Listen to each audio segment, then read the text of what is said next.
Again, Waziri, the problem that I have with some of these responses is that they actually don't answer the question that has been asked by the Senator. Speaker, I want to take you to the response to question number, just a minute, question number 28 by Professor Ojienda. And the response at page 5, for instance, when the CS is addressing the question of manufacturing. As you know, I was in Thika just this weekend, and growing up, we knew Thika to be an industrial town. You will see in the response there the CS saying that to revitalize manufacturing, the government is implementing a strategy aimed at lowering the cost of production. And if you go to bullet number 5 there, he talks about improved access to affordable energy and infrastructure for industrial enterprises. Now, Speaker, go to the very next paragraph, paragraph 13, where now we are talking about affordable energy. And the CS says the government has prioritized stabilization. Prioritizing stabilization cannot be what lowers the cost of energy, Honorable Speaker. If you look across the continent of Africa, Kenya has one of the highest rates of cost in terms of the amount it takes for you to buy 1 kilowatt hour. We have one of the highest in the region. We are doing upwards of 33 shillings per kilowatt hour. Compared to our neighbors, Ethiopia is actually doing less than a shilling per kilowatt hour. Tanzania is doing better, 22. Tanzania is doing 12, Uganda 23 shillings, Rwanda is doing 27 shillings.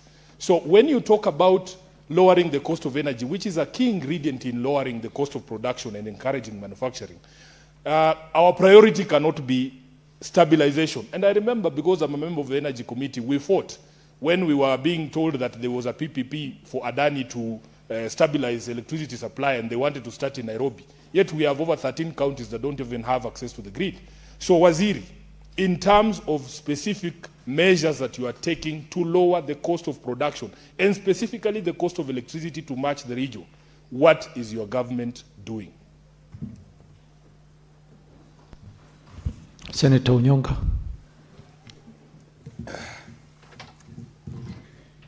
Thank you, Mr. Speaker. And CS John Mbadi, I'm happy this is the first time I've actually been in this house when you've come here ever since the President appointed you. So I wanted to congratulate you for your job. The question I wanted to ask, Mr. Speaker, is that he has raised the issue of the debt stock ratio vis-a-vis the GDP. As the CS is aware, I think the President has announced that the Kenyan government is now going to build an airport costing $2.5 billion US. And I wanted just the CS to either come to the House and tell us, is he willing to give us the data, the information, and the agreements which have been signed, how much in real value this airport is going to cost, who are the beneficiaries of this airport construction, and what are the details? I believe that this House, as the Senate, is entitled to receive that information so that we can tell our Kenyan people, because we don't want another Adani to be what we are fighting about in our republic. Thank you, Mr. Speaker.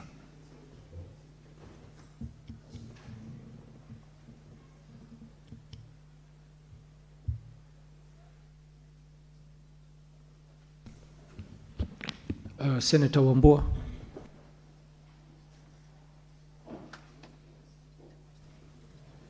Thank you, Mr. Speaker. Mr. Speaker, a quick one on the response to question number 29, part C. CS, allow me to say I'm happy to hear that you are developing a mechanism to be able to link debt to development outcomes. The question that I am asking, Mr. Speaker, is if that mechanism does not exist today, with the trillions of shillings that we are borrowing almost on a monthly basis, how is Treasury able to measure the impact of the money borrowed so far, if, in the words of the CS, a mechanism is now being developed for future use? I thank you, Mr. Speaker. Senator Cherargei. Thank you, Mr. Speaker. And at least the CS has finally appeared before this Senate, Mr. Speaker. Mine is a quick one. Waziri, through the Speaker, of these 12.84 trillion Kenya shillings, I have seen you have indicated domestic debt will be is 7.06 trillion Kenya shillings. External debt is 5.79 trillion shillings. Mr. Waziri, what is the total debt that the President Uhuru Kenyatta borrowed between 2013 and 2022? So that we don't lump under President William Ruto that there is imagination that President William Ruto has borrowed 12.8 trillion. So how much was borrowed by President Uhuru Kenyatta's government from 2013 to 2022? And what is the impact that was borrowed in terms that can be attached to projects, including SGR, among others? Waziri, can you shed light on that? I thank you, Mr. Speaker. It's a serious question. Why is Wambua Thank laughing? you, Senator Cherargei. Senator Abbas.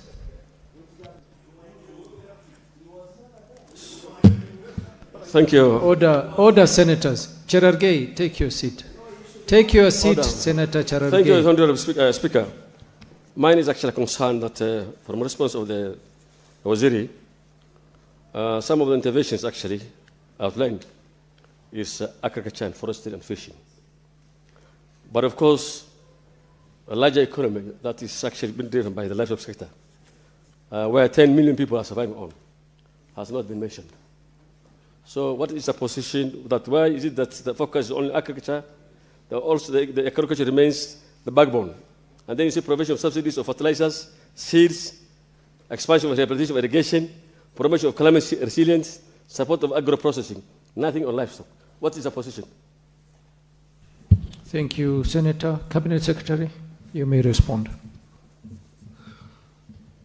Thank you, Mr. Speaker. I think Senator Jenda has left, but I would not have any problem having a cup of tea with him in my office just to maybe discuss into more details my budget speech, and I'll be able to break it down. But then, on issues that are raised by Eddie, Senator Eddie, through the Speaker, our revenue performance has been underperforming. Revenue collection has been underperforming. And every year we are reporting shortfall in revenue collection. As a matter of fact, there was a time this country was collecting 18% of its GDP as revenue. Today, we are collecting well over 14.5%, or around 14.5% of GDP as ordinary revenue. And that is even below the two. We have a feeling we can collect up to 20 or 22% of GDP. However, there are a number of reasons. One of them is the inefficiency and of the systems that are deployed by Kenya Revenue Authority, which we are working on, and we have allocated quite a bit of resources, 17 billion, in the supplementary budget that was passed by National Assembly, supplementary budget number 1, to be able to revamp and re-engineer their systems. A lot of reforms are taking place, and we are already seeing some reported progress in terms of personal income tax. But also, it must be understood that a lot of businesses are becoming more and more informal, and collecting taxes from the informal sector is not easy. And a lot of businesses are going digital, and again, collecting taxes in that space is not easy. But we are trying to keep pace with that. So that is creating a bit of a strain on our fiscals, and but we are still working very hard to manage. In terms of crowding out private sector, we are being very careful not to crowd out private sector. Again, I want to also point out that our capital market is fairly developed. I think that is one thing that has not been appreciated. Kenya has one of the most developed financial sector and capital sector. And the challenge that private sector has been facing in terms of accessing credit is not entirely on availability of funds. It is informed by a number of reasons. And we have seen, in fact, before this war in the Middle East, the private sector had picked up in terms of credit uptake from the banks. There was a time last year, there was a negative growth of 2.7%. It had picked up to well over 6% In fact, the latest was 9.3%, if I can recollect. Growth in private sector uptake. And that clearly you could see, even in the economy. Much as people have been talking about the demand, the purchasing power is coming down. The truth is, before this war in the Middle East, the PMI, the Purchasers Managers Index, which measures the ability of demand in the economy and people's purchasing power and how we are buying goods, was rising steadily. And it was not us reporting, but by independent evaluators. So, again, we were hit. But again, I want to just say that we are being careful not to crowd out private sector. But again, external borrowing has also its risks. Look at what happened in 2024. Because of the depreciation of the shilling, we added to our debt stock almost 1 trillion shillings without taking even a single penny as a loan. And those are the things that we want to also try to avoid. On issue that has been raised by Senator Sifuna, I don't want to go into other details, but just to focus on the issue of cost of energy. What we have said here is that the government has prioritized stabilization of electricity supply. Before you go to the costs, the first thing is to guarantee supply, because if there is no supply, the cost will definitely be high. You cannot have cost coming down. The basic principle of microeconomics, the demand and supply, the equilibrium of prices, Senator Sifuna. The equilibrium of prices simply means where the supply curve and the demand curve intersect. And so when demand rises and supply comes down, prices will automatically go up, because that intersection point will be high. But you must guarantee supply. Then the cost. How do we guarantee the cost, and what interventions have the government taken? One of the reasons why we have National Infrastructure Fund, Mr. Speaker, is because we want to implement resources towards generating more energy. Our energy requirement in this country is almost 10,000 megawatts. But we are only generating, slightly over 3,000, almost a third. So we therefore need to put more resources to generate more energy. It will deal with the twin issues of supply and cost at the same time, because demand will relatively remain constant. Or even if demand is going to adjust, it's going to adjust slightly. This morning, I had an engagement, a meeting with my counterpart in the energy, the Ministry of Energy, where we were discussing the nuclear power in Siaya, which is likely to generate well over 2,000 megawatts. And that is a project that we want to pursue to bring more power into the grid, because that is the only way through which we can guarantee cost of power to be low. I agree it is high, and also the supply and the reliability of the power. Because again, if you go to many parts of this country, the reliability of power is a challenge. Now, on the question of Nairobi being prioritized, and I want to again say, Mr. Speaker, Nairobi produces almost 60% of the GDP of this country. And that is not a place you can ignore. That's a place that we must invest in terms of providing energy. On Senator Onyonka, I know it has been reported that JKIA is going to cost about 2.9 billion, figures flying around. I saw 2.9 billion US dollars. The figure that I know is half of that, 1.2. And so you don't rely on figures that are flying around, and especially in some print media, some specific newspapers. Because, of course, some newspapers for 3 years now, their headline are always consistent and predictable. So we don't worry much about those ones. Because they have also a responsibility to inform or misinform Kenyans. But that, I will tell you, is not going to put any strain on our sovereign debt. And if you want the information about that, either my counterparts at the transport can provide that information, or the government, even through me, can provide that information. But this is one of the candidates for the National Infrastructure Fund. And I will tell you, that there will be no sovereign debt as at now that would be put here. On Senator Wambua, what have we been using to link debt to development? Senator Wambua, I don't know whether he has left, but is here. Maybe I thought your height was, I thought you had no, let me reserve that. I couldn't see you. Maybe the problem is my height or your height. But anyway, either of the two. Now, Mr. Speaker, imagine what Senator Wambua is saying. Imagine from independence we didn't have it. Now we are implementing it. I think that is something you should praise this government for. We are doing exactly that. It has not been there. So we are doing it. Because we can't continue complaining. Senator Cherargei, I want to persuade ourselves from just comparing the absolute numbers of debts.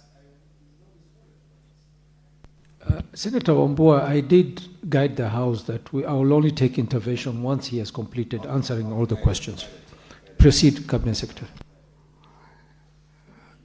Yeah, so on Senator Cherargei, sorry, my brother, I wanted to persuade ourselves from comparing absolute numbers. Actually, the best way to measure debts is to look at the debt sustainability through what we call the present value of debt to GDP. That is what the capacity of debt, a country in paying, or sovereign in paying its debt. Look, if you look at the debt, the American, the US government, the debt they have, it's mind-boggling, but they are able to deal with it because it's a bigger economy. Our debt as a country, you can't compare to another neighboring country. I don't want to mention names. It may be a diplomatic issue. But the bottom line is this.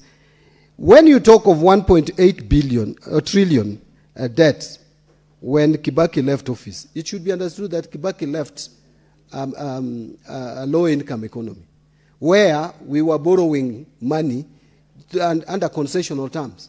Kenya has graduated to a middle-income economy. You can no longer borrow under concessional terms like it used to happen during Kibaki government. Yes, President Uhuru left about 9 trillion in terms of debts.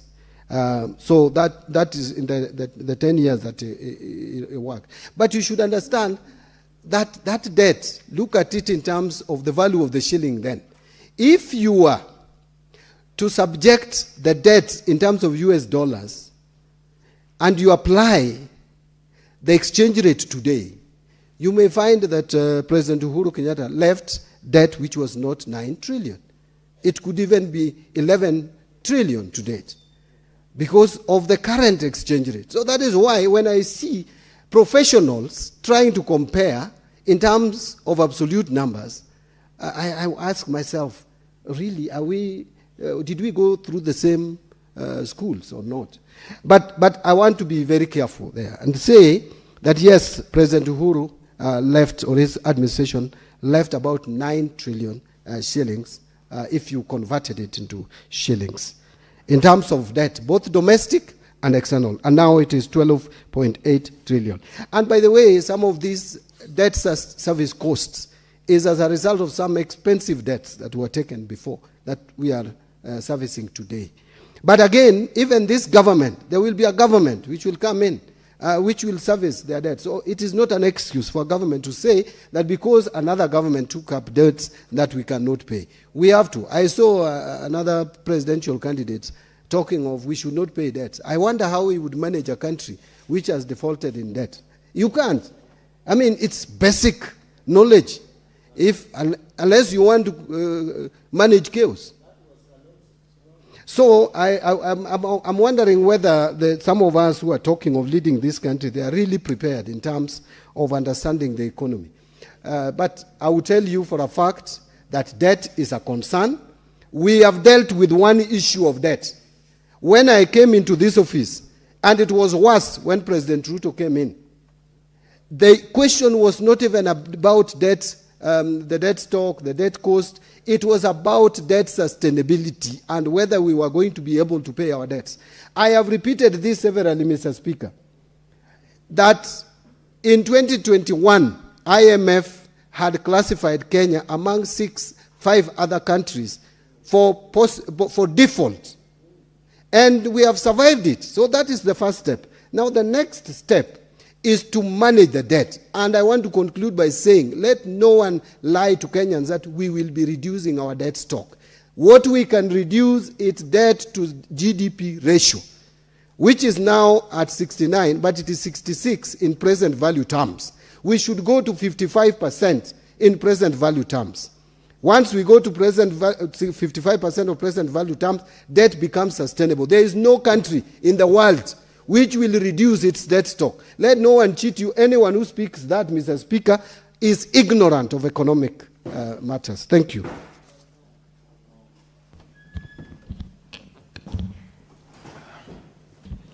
Honorable Senators,